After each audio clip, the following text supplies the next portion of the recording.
ልማታችን አንዱ ለየት የሚያደርገው ሰው ተኮር ነው። ሁለተኛው ደግሞ አካታች ነው። ማንንም ወደ ኋላ የተወ ልማት እንዳይሆን በጥንቃቄ የተሰራ ነው። ይሄ የሚጀምረው ከየት ነው ካል ከህፃናት አሁን በጨቅላ እድሜያቸው መልካም ዘር መዝራት አለብን። ተገቢው እንክብካቤ ሊደረግላቸው ይገባል።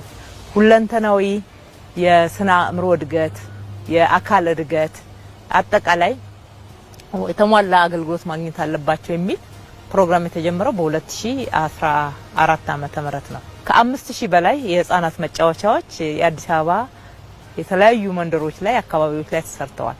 ይሄ ብቻ አይደለም። የመንግስት መስሪያ ቤቶችና አንዳንድ ከኑሮም ጫና አንፃር ወይም ደግሞ ዝቅተኛ ገቢ ያላቸው ነዋሪዎች ያሉበት አካባቢን ጨምረን ፐብሊክ ዴይ ኬርስ የህፃናት ማቆያዎች 1100 ደርሰናል።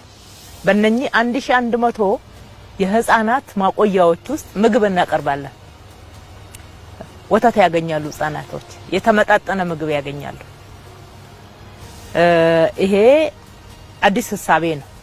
ብዙ ጊዜ ሲወራ ስለ ተማሪዎች ምገባ ነው የሚወራው ወይም ደግሞ ከተማ ላይ ስለጀመርነው አረጋውያንና ለችግር የተጋለጡ ወገኖች ላይ የምንሰራው ነው ሲነገር የምንሰማው።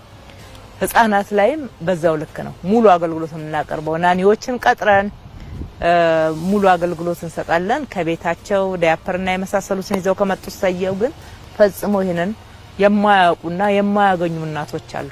ልብስ አጠባ የሚውሉ በየቤቱ የተለያየ በሰራተኝነት በቀን ስራ የሚተዳደሩ አሉ።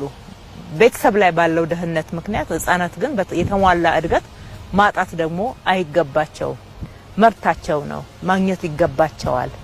አንድ ሁለተኛ ዛሬ ያልዘራ ነው ፍሬ ነገ መልካም ሆኖ በቅሎ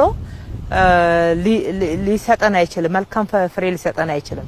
በጣም ጎበዝ የማሰላሰል ችሎታ፣ የማስተዋል ጠንካራ ፈጠራ እንዲኖራቸው እንጠብቃለን። መቼ እንደዛ እንዲሆኑ አድርገን አሳደግን የሚለውን ሁላችንም መመለስ ያለብን ጉዳይ ነው። ይሄ ገብቶን ነው የጀመርነው። ከሌሎች ሀገሮችም ልምድ እንወስደን ማለት ነው።